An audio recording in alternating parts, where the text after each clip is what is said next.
essere.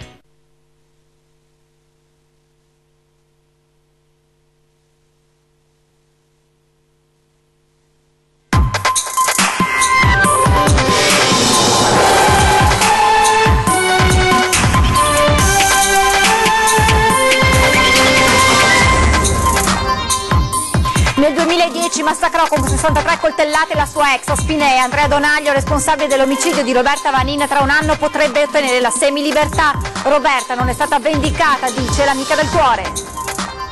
Rapina questa mattina alle poste di Frescada nel Trevigiano. Bandito solitario minaccia la direttrice: dammi soldi o mi faccio esplodere. Il bandito fugge con 10.000 euro. Profugo sorpreso a compiere atti osceni davanti ai passanti. Ad Agna il sindaco annuncia un'ordinanza che prevede il DASPO urbano contro chi bivacca e fa accattonaggio. Un focolaio di aviari individuato a Sant'Urbano. Hong Kong vieta pollo e uova dal Padovano. Coldiretti, la regione ci riconosca danni indiretti. Pontida 2017 nel segno della rabbia per il caso conti bloccati, la corsa al referendum per l'autonomia. Zaia dal palco: voglio vedere le code ai seggi. Salvini consacrato candidato premier. Bossi per la prima volta costretto al silenzio. Multa per eccesso di velocità al taxi acqueo, solo che questa mattina la sanzione è toccata al mezzo della regione, carico di consiglieri. La lotta al moto ondoso costa al motoscafo 170 euro. Ieri la grande sfilata delle penne nere a Chiampo, evento clou della Dunata Triveneta degli Alpini, 30.000 in marcia tra festa e ricordo, pensando già agli appuntamenti del 2018 da Trento a Vittorio Veneto. Edizione del Veneto dei telegiornali di Antenna 3, buonasera e ben ritrovati. In apertura, l'avete sentito anche dai nostri titoli, il femminicidio di Roberta Vanin, l'erborista di Spinea, uccisa nel 2010 dal suo ex con 63 coltellate. Il condannato a 16 anni, a 7 dall'omicidio, l'assassino Donaglio potrebbe uscire tra un anno dal carcere in regime di semilibertà. Sentenza barbara, l'assassino va condannato, così l'agente di Spinea che conosceva Roberta e non ha dimenticato quel terribile episodio.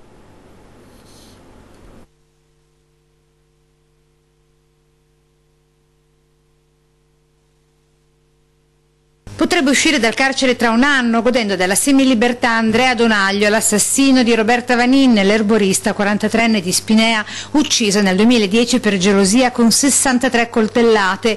L'assassino, il suo ex, nonché professore di chimica, dopo essere stato condannato a 16 anni di reclusione invece dei 30 chiesti invece dalla Procura di Venezia, potrebbe uscire a breve dal carcere di Padova per buona condotta, ottenendo appunto la semilibertà, sentenza che ora come allora viene definita contro le donne, così anche Cinzia, l'amica erborista di Roberta, un dolore troppo grande per tutti, ci dice, commuovendosi. Roberta non è stata vendicata, quindi vendicata non è giusto parlare di vendetta, però è un gesto atroce, quindi perlomeno deve essere punito e di conseguenza, scusate, ce la faccio.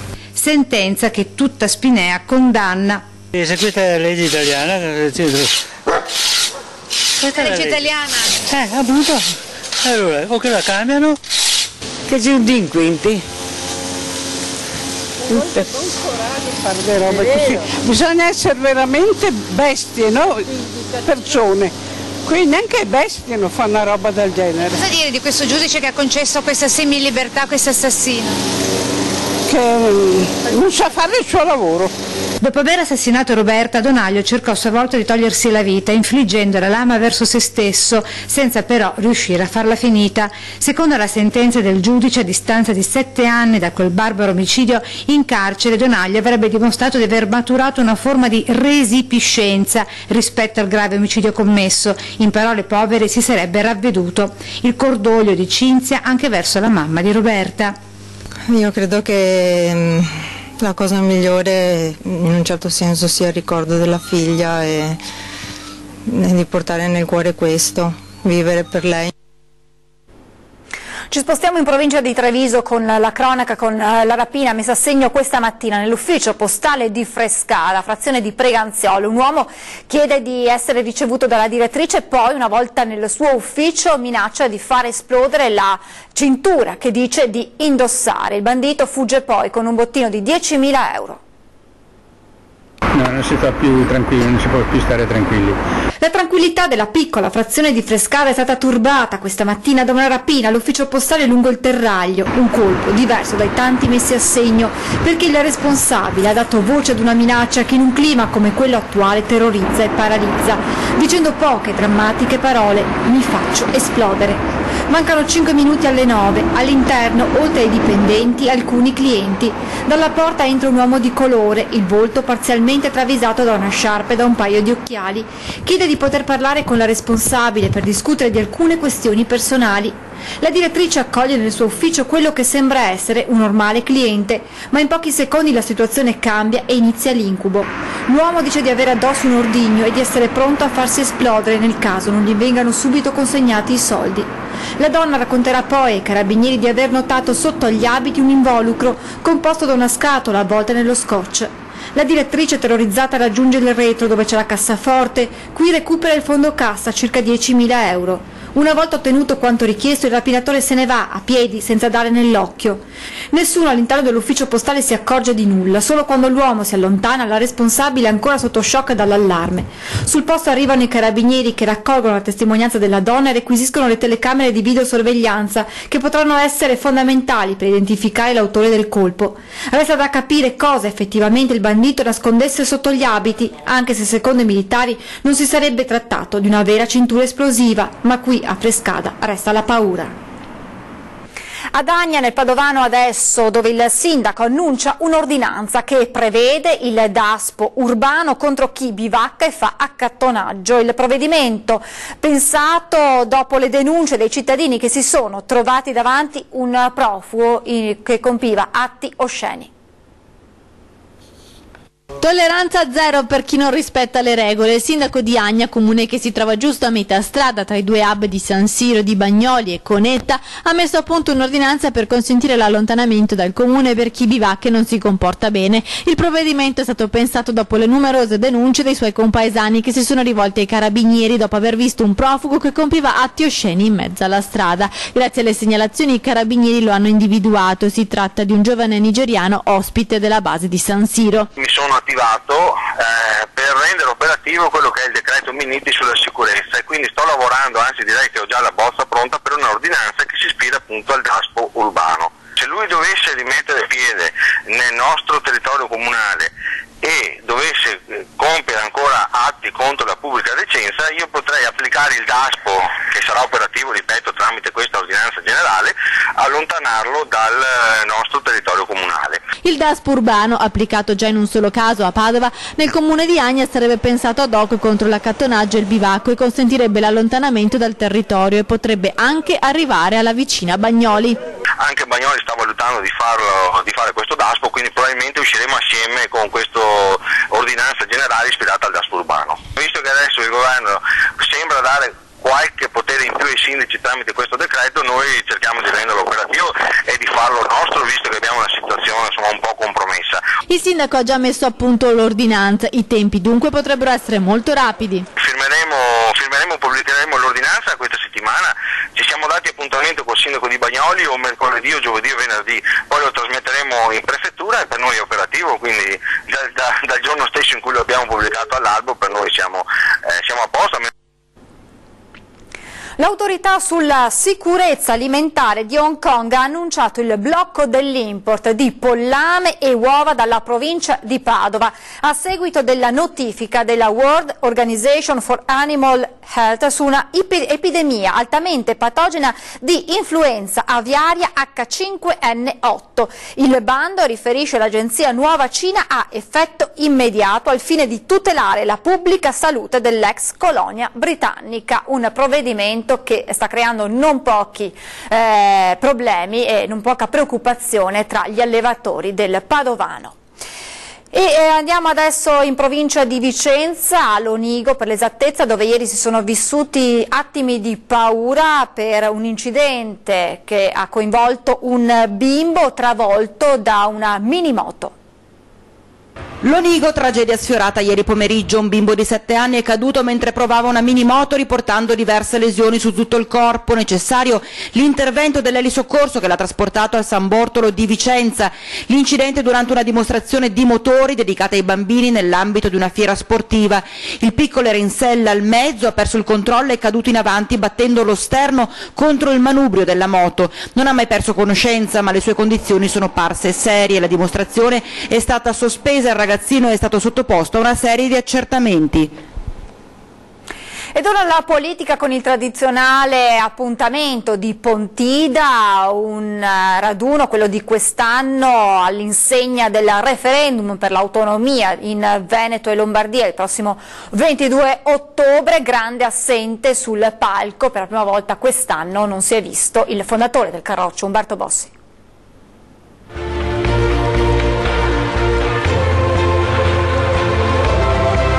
Zaia e Maroni salgono insieme sul palco di Pontida, dietro di loro un'enorme scia a ricordare l'appuntamento del 22 ottobre. Quando il governatore del Veneto prende la parola lo fa richiamando uno dei simboli della sua regione. Io mi sarei portato il kit da campeggio per sentirmi a casa. Se i ragazzi vengono avanti, prego. Chiaro il riferimento all'obbligo di esporre la bandiera della Serenissima fuori dagli edifici pubblici e le polemiche che ne sono conseguite. Il passo dal gonfalone con il leone al referendum del 22 ottobre è breve. È la madre di tutte le battaglie per i veneti e per i lombardi. Questo è un treno che passa una volta solo. Voglio vedere i seggi elettorali strapieni con le code. Zaia ricorda come al di là del risultato sia fondamentale l'affluenza alle urne come prova di responsabilità dei veneti. A noi non basta che vinca il sì, tutti vadano a votare, lasciamo a casa per una giornata le idee politiche, la tessera di partito, i dissidi, le baruffe col vicino di casa e andiamo a votare. Qualcuno che mi dice ma voi siete troppo incazzati. No, siccome questa è l'accusa che ci fanno, a voi sembra normale vedere che in Sicilia danno 80 euro prima delle elezioni a tutti i forestali? Anche il leader del Carroccio, Matteo Salvini, durante il suo lungo intervento parla del referendum in Veneto e Lombardia, ma le prime parole sono tutte per la decisione della Procura di Genova di sequestrare 48 milioni dai conti della Lega. Se pensano di bloccarci, rubandoci quello che è il frutto del nostro lavoro, hanno sbagliato a capire. Andiamo avanti più determinati e più arrabbiati di prima. Ma sono tanti i temi toccati da Salvini, dalla sanità alle banche, dalla scuola alle forze dell'ordine, e per ognuno di questi il segretario dice quando tra un anno saremo al governo cambieremo le cose. Il leader leghista non risparmia frecciatine ai suoi diretti avversari ed ex alleati come Alfano. Grande assente sul palco il fondatore del Carroccio, Umberto Bossi, che Salvini ringrazia senza però mai nominarlo. Al termine dell'incontro di Pontida il Senatur dirà è il segnale che devo andarmene via. Uno che dice no, mi aspetta niente quello che tradisce no.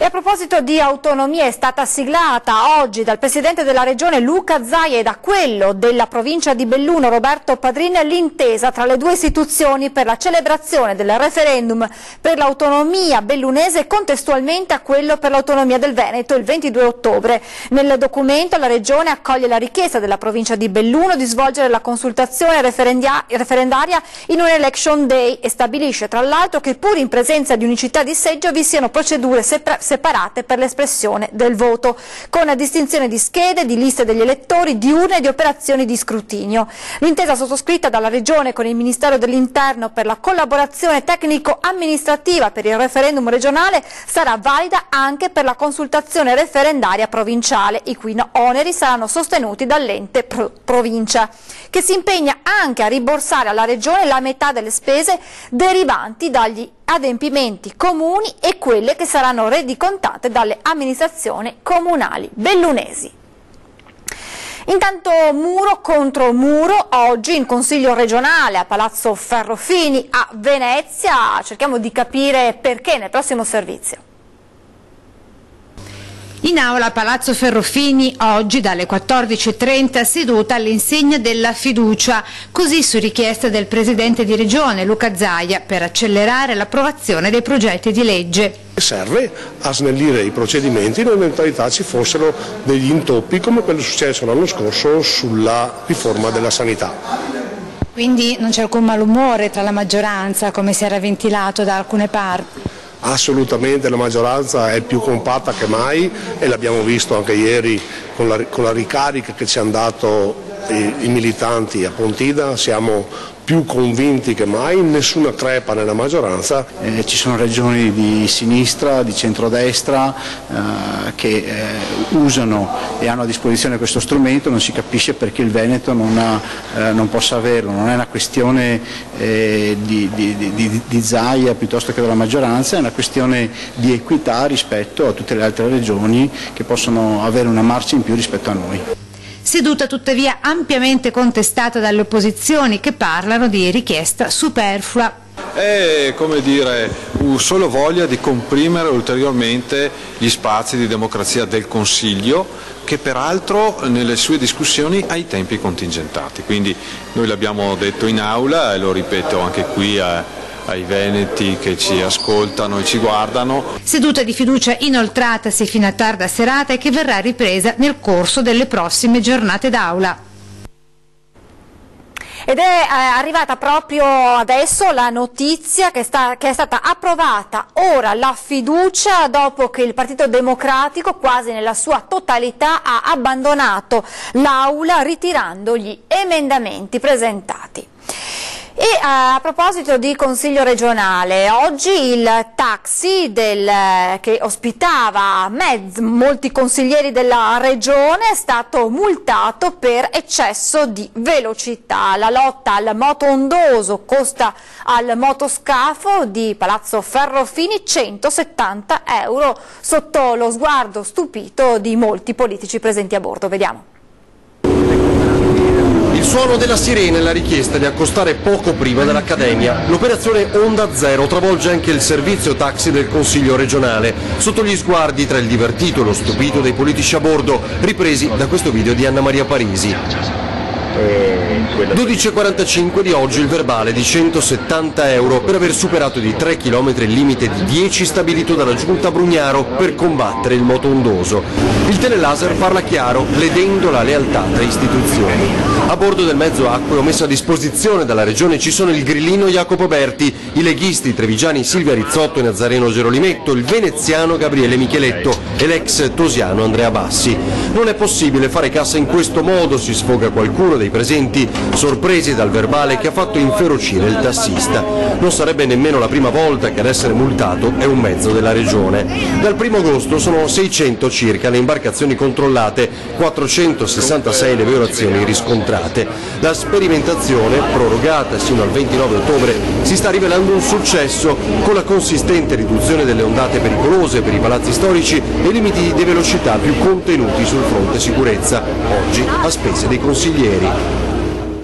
Ed ora andiamo a Treviso, dove ieri sono state diverse le segnalazioni da parte di cittadini preoccupati per gli aerei in fase di atterraggio al Canova che volavano bassi, a bassa quota sopra i tetti delle case, a pochi passi dal centro storico della città.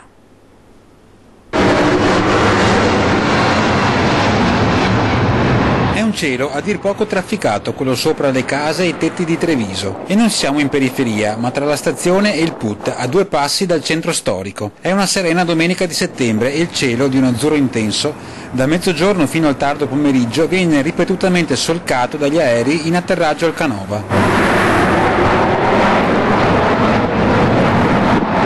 Sui 33 voli atterrati domenica a Treviso, almeno 9 hanno percorso questa insolita rotta, invece di quella consueta da sud-ovest. Lasciandosi sulla sinistra l'aeroporto, gli aerei si dirigono verso la zona sud della città, dove compiono un'ampia virata ad U, sorvolando a bassa quota San Lazzaro, l'ospedale e la stazione, per poi raggiungere la pista da nord-est. Una procedura insolita causata, sembrerebbe, dalle forti raffiche di vento in quota. Numerose le chiamate di residenti preoccupati o semplicemente stupiti per un episodio che riaccende le polveri delle polemiche sullo scalo trevigiano. Questa è una situazione di sofferenza che a Quinto c'è da anni e che adesso provano purtroppo, per nostro dispiacere, anche i cittadini di Treviso. Non solo, secondo i comitati diminuire l'impatto di decolli e atterraggi, suddividendoli per così dire fra Quinto e Treviso, non è la soluzione. Il vero nodo da sciogliere è quello sul numero dei voli, destinati a crescere secondo i piani di sviluppo dell'aeroporto, già oltre il limite invece secondo i residenti. Per non parlare della viabilità al collasso sulla Noalese davanti allo scalo. Quest'area è troppo piccola per creare quello che dicono loro. Qui c'è un detto che gira per Quinto e per Treviso: non si può piantare un baobab dentro un vaso di fiori, ed è questo che stanno cercando di fare. Da Casugana intanto Manildo ribadisce che non ci possono essere sperimentazioni di rotte alternative senza un accordo, e ad oggi non c'è alcun accordo in tal senso, dice il sindaco. Ho chiesto chiarimenti ad ENAC ed al più presto incontrerò AR3 per capire il motivo di queste variazioni.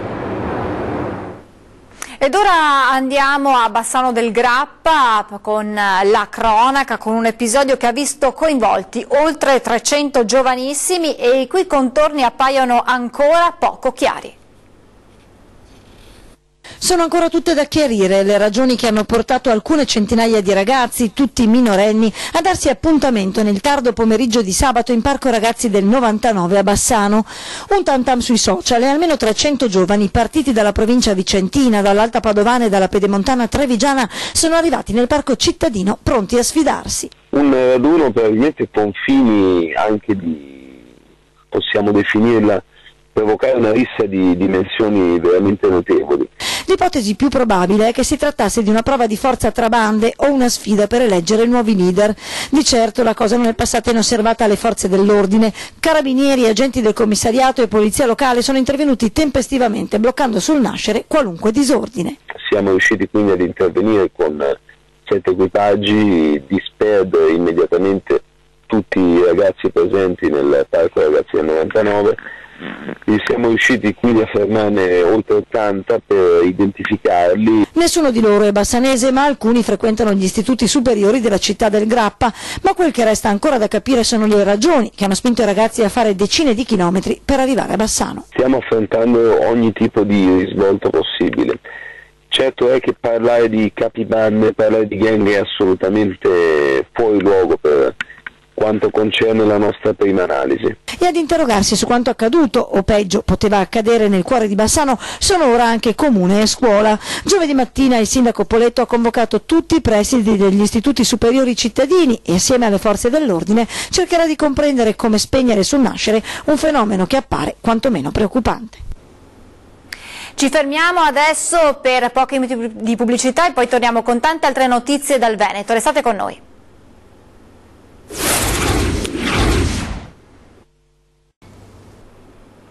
Di nuovo in diretta c'è la cronaca ad aprire questa seconda parte del nostro telegiornale Veneto. Bimbi chiusi in auto mentre mamma e papà vanno a fare la spesa. È accaduto a San Donà di Piave per i 2 genitori. È scattata una denuncia da parte dei carabinieri.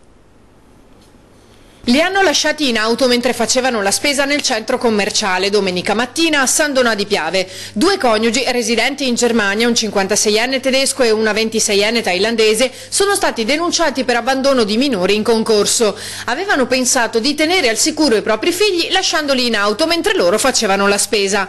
L'allerta ai carabinieri è stata lanciata da un passante. Immediato il loro intervento. Hanno appurato come all'interno del mezzo ci fossero i bambini, uno di 4 anni, l'altro presumibilmente di pochi mesi.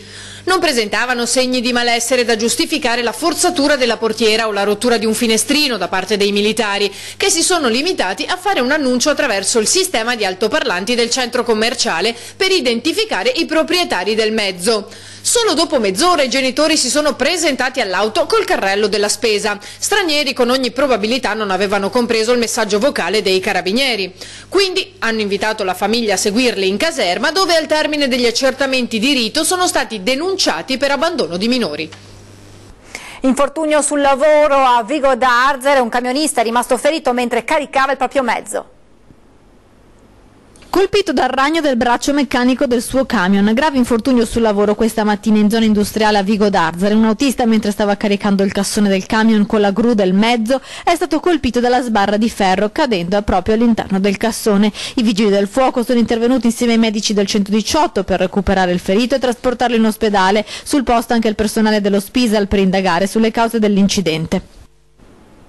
Il deposito diventa una villa. Nei guai finiscono 14 persone, compresi i tecnici del comune di Monteviale, accusati di diversi reati in materia di abusivismo edilizio.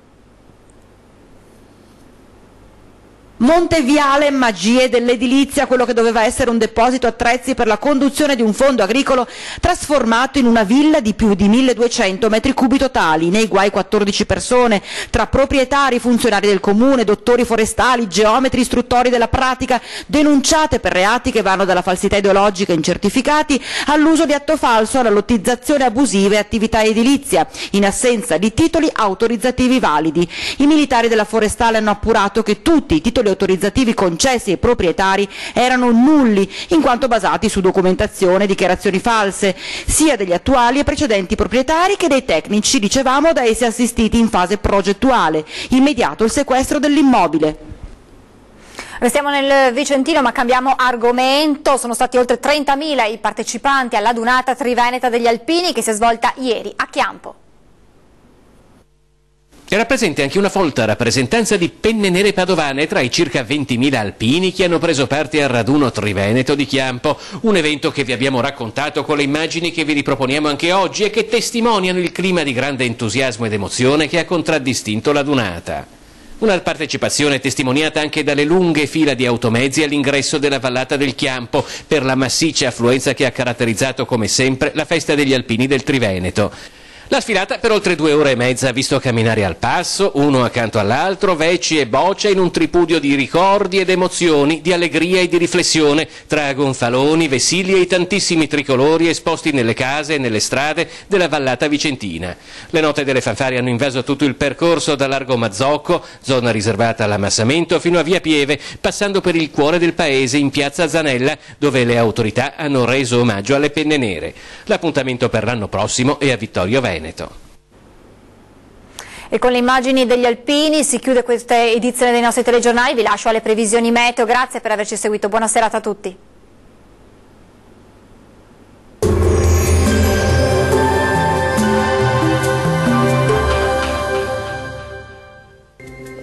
Si prevede purtroppo qualche pioggia nella giornata di martedì 19 settembre sulle nostre regioni. Vediamo il dettaglio. Sul Veneto tempo piuttosto instabile con rovesci diffusi e anche con locali nevicate fino a 1500 metri.